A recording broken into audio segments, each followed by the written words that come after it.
온 가족이 주님과 만나는 가정예배, 주만 예배의 시간입니다.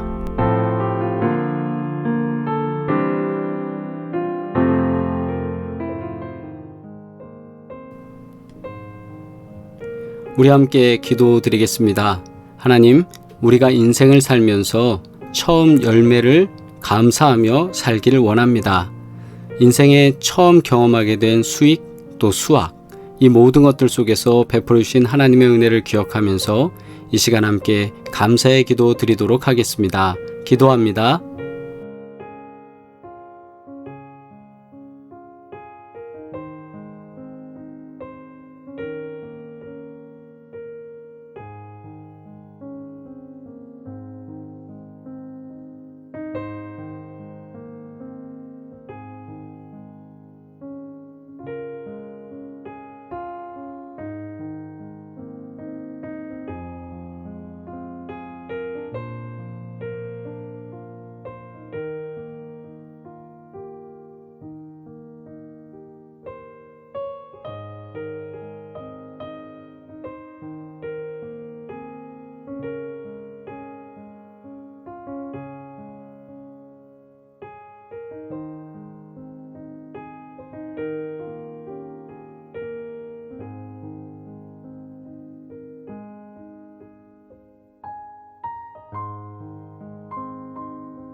주님의 기도 드리겠습니다. 하늘에 계신 우리 아버지여, 이름이 거룩히 여김을 받으시오며 나라가 임하시오며 뜻이 하늘에서 이루어진 것 같이 땅에서도 이루어지이다. 오늘 우리에게 일용할 양식을 주시옵고 우리가 우리에게 죄 지은 자를 사하여 준 것 같이 우리 죄를 사하여 주시옵고 우리를 시험에 들게 하지 마시옵고 다만 악에서 구하시옵소서. 나라와 권세와 영광이 아버지께 영원히 있사옵나이다. 아멘. 온 가족이 주님과 만나는 가정예배, 주만 예배의 시간입니다. 이 시간 복음성가 은혜 곡 찬양 드리겠습니다.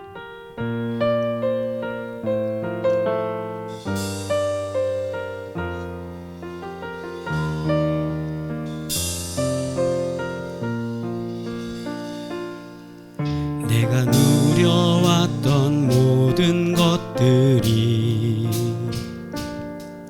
내가 지나왔던 모든 시간이,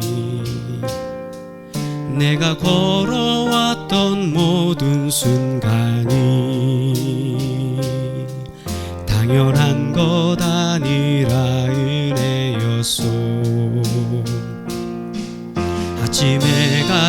그리고 저녁의 노을,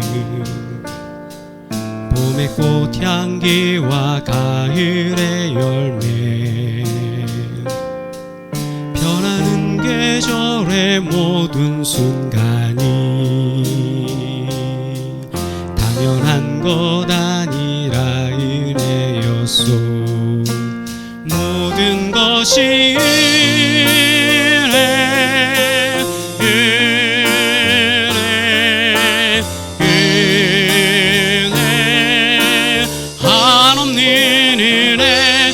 내 삶에 당연한 건 하나도 없었던 것을 모든 것이 은혜, 은혜였소.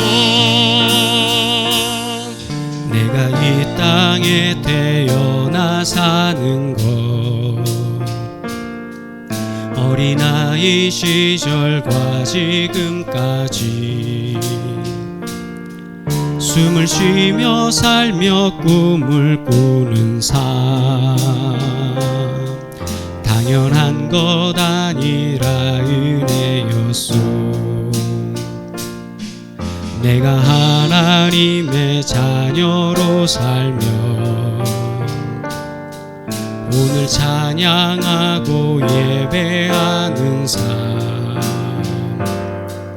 복음을 전할 수 있는 축복이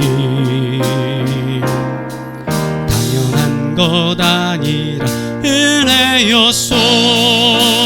모든 것이 은혜, 은혜,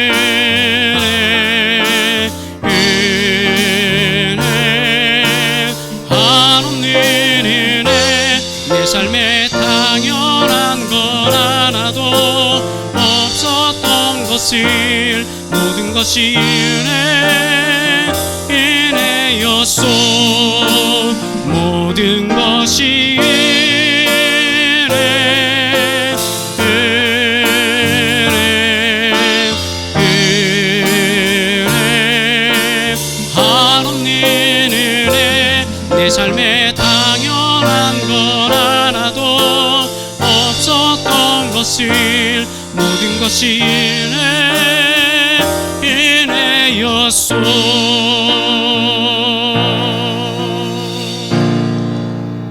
아멘.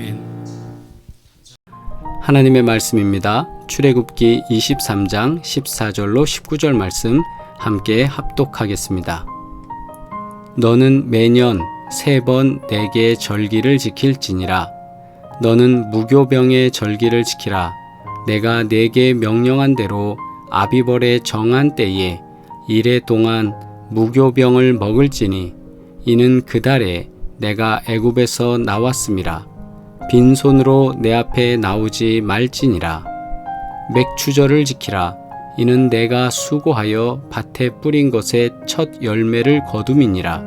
수장절을 지키라. 이는 내가 수고하여 이룬 것을 연말에 밭에서부터 거두어 저장함이니라. 내 모든 남자는 매년 3번씩 주 여호와께 보일지니라. 너는 내 제물의 피를 유교병과 함께 드리지 말며 내 절기 제물의 기름을 아침까지 남겨두지 말지니라. 내 토지에서 처음 거둔 열매의 가장 좋은 것을 가져다가 너의 하나님 여호와의 전에 드릴지니라. 너는 염소 새끼를 그 어미의 젖으로 삼지 말지니라. 아멘. 봉독한 말씀을 통해 생애 첫 수확 맥추절이라는 제목으로 함께 말씀 나누겠습니다. 이스라엘 백성들이 이집트의 땅에서 탈출하여 광야에서 훈련을 받게 됩니다. 이 훈련은 영적 훈련으로 수련회와 같이 말씀으로 재무장되고 또 영적 문화가 변화되는 그런 훈련이었습니다.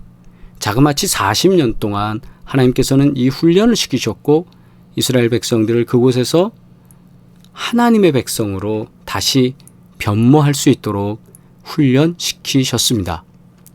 이스라엘은 출애굽 후에 하나님께서 백성들에게 매년 3가지의 절기를 지키라고 명령하셨습니다. 새 절기는 출애굽을 기억하는 무교병의 절기, 그리고 첫 열매를 수확한 후에 맥추절, 가을 곡식을 거둔 후에 지키는 수장절이었습니다. 이 절기들의 공통점이 무엇이라고 생각하십니까? 여호와 하나님께 감사하라는 것입니다. 하나님은 오늘 우리에게도 감사할 것을 요구하고 계십니다. 2022년 1월부터 시작한 올해의 절반이 지나가고 있습니다. 바로 6월의 중순이 지나고 있습니다. 6개월의 삶 가운데서 우리는 무엇을 하나님께 감사할 수 있겠습니까? 다시 6개월 삶 가운데서 우리가 하나님께 감사하고 있는 것은 무엇입니까? 우리가 오늘은 6개월을 지나며 주신 하나님의 은혜를 감사하면서 오늘 이 말씀을 나누고자 합니다. 오늘 이 본문은 우리들에게 이 질문을 던지고 있습니다. 하나님께서 명령하신 감사, 그 감사에는 어떤 의미가 있느냐 이것입니다. 15절 말씀에 너는 무교병의 절기를 지키라. 내가 네게 명령한 대로 아비월에 정한 때에 이래 동안 무교병을 먹을지니 이는 그 달에 내가 애굽에서 나왔음이라. 빈손으로 내 앞에 나오지 말지니라. 아멘. 첫째, 하나님이 명령하신 이 감사는 내가 지금 있는 곳에서 시작해야 한다는 것을 깨닫게 하십니다. 내가 지금 있는 곳이라는 것이죠. 이 말씀은 무엇일까요? 우리가 경험된 삶 가운데서 감사를 이후의 시간으로 미루는 습관이 있습니다. 마치 어린아이들이 숙제를 미루는 것과 같이 뒤로 미루어서 어느 날 감사하고자 하는 것이죠. 자, 그렇다면 그 어느 날에 감사할 것을 기억할 수 있겠습니까? 하나님께서 절기를 지키라고 명령하신 곳은 이스라엘 백성들이 하나님의 약속을 받아서 정착하게 된 가나안 땅이 아니었습니다. 이 명령을 받은 곳은 광야였습니다. 아니, 광야에 사는 사람이 하루하루 살아가기도 부족한데 모든 것이 부족한 곳 아니겠습니까? 물과 양식을 얻기 매우 힘든 곳입니다. 그런데 어떻게 여기서 감사를 표현할 수 있겠습니까? 여러분이라면 어떻게 하시겠어요? 하나님께서는 불평과 원망을 끊임없이 일삼는 백성들에게 그들이 있는 곳에서 감사할 조건들을 찾아 절기를 지키라고 명령하신 것입니다. 사람들은 어떤 일이 잘 풀리거나 풍족하게 되면 그때 감사할 수 있다고 생각합니다. 그러나 하나님께서는 아무것도 없는 빈들에서 이스라엘 백성들에게 감사의 고백을 하도록 훈련시키셨습니다. 감사의 고백을 드리는 그 마음을 보시고 하나님께서는 풍성함으로 채워 주셨습니다. 예수님께서 공생애 중에 보여주셨던 오병이어의 기적을 기억하십니까? 요한복음 6장에 기록된 말씀 속에 빈들에서 물고기 2마리와 보리떡 5개로 하나님께 감사했을 때 예수님은 5,000명을 먹이고도 12광주리가 남는 기적을 백성들에게 보여주셨습니다. 감사는 미래의 어느 날이 아니라 지금 여기서 시작해야 하는 것입니다. 감사는 조건이 달리지 않습니다. 또한 감사는 흥정의 대상이나 조건이 아닙니다. 감사 헌금이나 감사의 제물을 하나님께 드릴 때 자신이 감사하는 조건으로 하나님께 무엇을 이루어져야 한다는 것, 이런 것으로 어떤 흥정을 하는 것, 그것 아니라는 것이죠. 왜냐하면 이 감사는 하나님의 명령이기 때문입니다. 둘째, 하나님이 명령하신 이 감사는 하나님이 먼저 감사할 열매를 주신다는 것을 우리에게 말씀하고 있습니다. 16절 함께 읽습니다. 시작. 맥추절을 지키라. 이는 내가 수고하여 밭에 뿌린 것의 첫 열매를 거둠이니라. 수장절을 지키라. 이는 내가 수고하여 이룬 것을 연말에 밭에서부터 거두어 저장함이니라. 아멘. 하나님은 아무것도 없는 사람에게 감사하라고 강요하시지 않으셨습니다. 오히려 감사할 수 있는 일들을 먼저 채워주신 후에 그중 일부를 요구하셨습니다. 맥추절을 지키라고 하신 것은 하나님은 첫 번째로 거둔 열매를 원하셨던 것입니다. 감사를 요구하기 전에 하나님은 먼저 우리 손에 풍성한 열매를 주셨습니다. 하나님께서는 감사할 수 있는 조건과 내용을 미리 만들어 주신 분입니다. 미리 만들어서 세팅해 주시고 그 속에서 감사하도록 하나님은 하셨습니다. 그런데 왜 감사하지 못할까요? 하나님의 은혜로 열매를 바라보는 것이 아니라 내가 수고한 결과물로 열매를 바라보았기 때문입니다. 우리가 바라보는 열매에 대한 시각이 잘못됐기 때문입니다. 내가 노력한 것으로 바라보면 이건 은혜가 아닙니다. 그러나 진정한 하나님의 자녀는 하나님의 은혜로 산다는 것을 전적으로 믿으며 주신 그 모든 것 속에서 그때 감사할 마음이 충만해져야 합니다. 또 왜 첫째라고 구별하라 말씀하셨을까요? 주신 열매 중에서 구별하여 감사의 제물을 드리는 것은 그것을 기쁘게 받으시고 더 큰 복을 내려주시는 하나님을 믿게 만드는 것입니다. 이것을 축복의 선순환이라고 부르는 분도 계십니다. 구별이라는 것은 우리가 형식적으로 제물을 바치는 위험한 행동을 피하기 위해서 우리들에게 말씀하신 것입니다. 즉 정성을 보이는 일입니다. 제물만 드리는 것은 율법적 행동입니다. 그냥 아무거나 가져가서 그냥 쑥쑥 드리고 바치고 하는 것, 이건 율법적인 겁니다.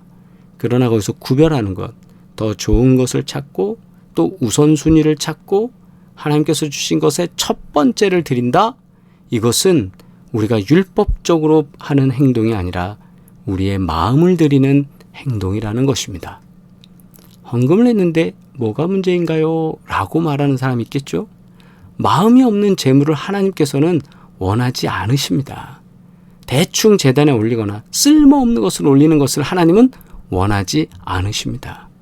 그러므로 우리가 할 일은 하나님이 이미 우리에게 주신 삶의 열매가 무엇인지 찾아서 그것에 대한 감사, 그것으로 인하여 감사하는 것입니다. 정성을 들여 구별하고 하나님께 감사해야 합니다. 셋째, 하나님이 명령하신 이 감사는 가장 귀한 것을 드림으로 표현됩니다. 19절, 내 토지에서 처음 거둔 열매에 가장 좋은 것을 가져다가 너희 하나님 여호와의 전에 드릴지니라. 너는 염소 새끼를 그 어미의 젖으로 삼지 말지니라. 아멘.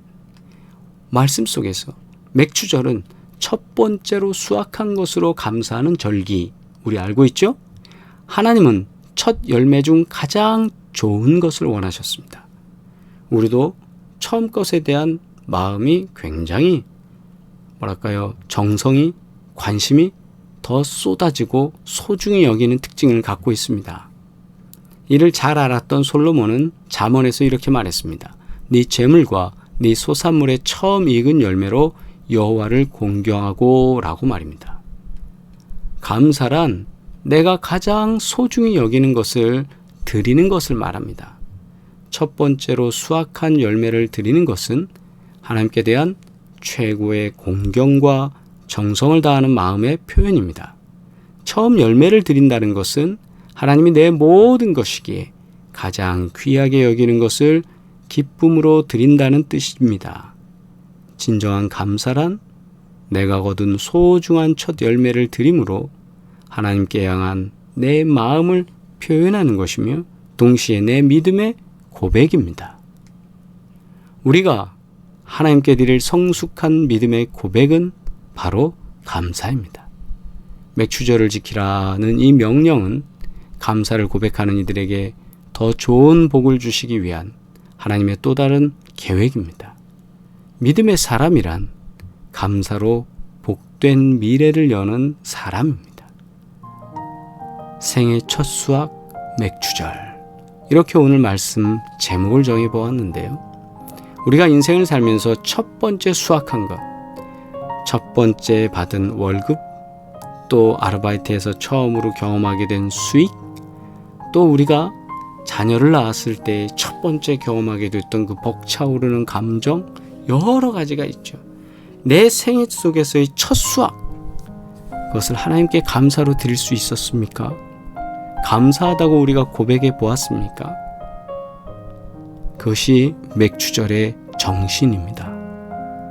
감격스러운 모든 것 속에서 하나님이 내려주신 정말 귀하고 복된 첫 번째, 그것의 첫 번째 열매를 하나님께 감사로 드릴 수 있는 믿음, 내가 가장 소중히 여기는 것도 하나님이 공급해 주셨다고 믿고 드릴 수 있는 믿음, 그것이 바로 맥추절의 믿음입니다. 우리가 6월에 삶을 살면서 이 1년의 반을 지나는 시간 속에서 하나님 베풀어 주신 모든 것 속에 우리가 감사할 수 있는 믿음의 고백이 있기를 주의 이름으로 축원합니다. 기도드리겠습니다.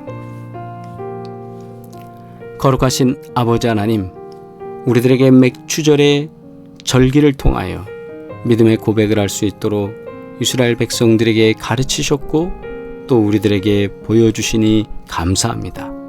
오늘 우리가 주님께 드리는 모든 삶의 감사가 형식적인 것이 아니라 구별하여 하나님께 드리는, 으뜸을 드리는, 첫 번째 것을 드리는 진정한 믿음 있는 감사가 날마다 넘치게 하여 주시고 가정마다 복된 은혜를 누리게 하여 주시옵소서. 하나님께 드림에 있어서 그걸 가지고 흥정하거나 조건을 제시하는 미련한 사람이 되지 않게 하시고 기쁨으로 드리며 정성을 다해 드릴 때 하늘의 신령한 복과 땅의 기름진 복을 누리게 하여 주시고 건강의 복과 자녀의 복을 누리게 하시고 자자손손 도우시는 하나님의 거룩한 손을 경험케 하여 주시옵소서.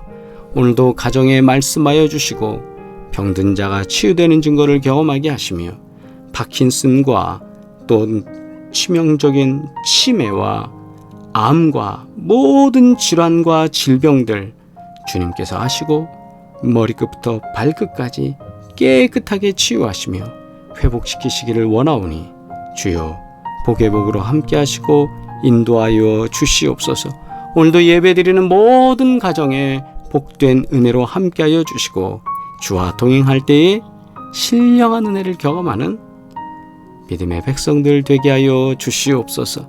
이제는 우리를 구원하신 예수 그리스도의 은혜와 하나님 아버지의 끝없는 사랑과 성령의 교통하시고 도우시며 복주시는 귀한 증거들이 오늘 예배드리는 사랑하는 모든 식구들 가정 위에 이제부터 영원토록 함께 하시기를 간절히 축원하옵나이다.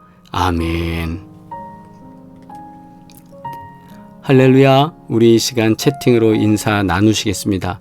출석하신 흔적, 예배드린 모습 우리가 채팅에 남기셔서 또 서로에게 힘과 의지와 능력과 사랑이 되기를 바랍니다. 치유와 회복을 위해서 우리 기도합니다. 여러분, 우리가 계속 기도하듯이 이 기도의 제목을 가지고 함께 기도할 때 하나님께서 치유하시고 회복시키시는 귀한 은혜가 역사될 줄 믿습니다. 아울러서 사업장을 위한 기도 여러분 계속 기도해 주시고 또 사업장에서도 어떻게 진행되고 있는지, 기도 제목은 무엇인지, 또 하나님이 이렇게 동행하고 계십니다 라고 간증도, 또 기도의 제목도, 감사의 제목도 또 문자나 연락을 통해 주시면 기도하는 분들에게 또 힘이 될 것 같습니다.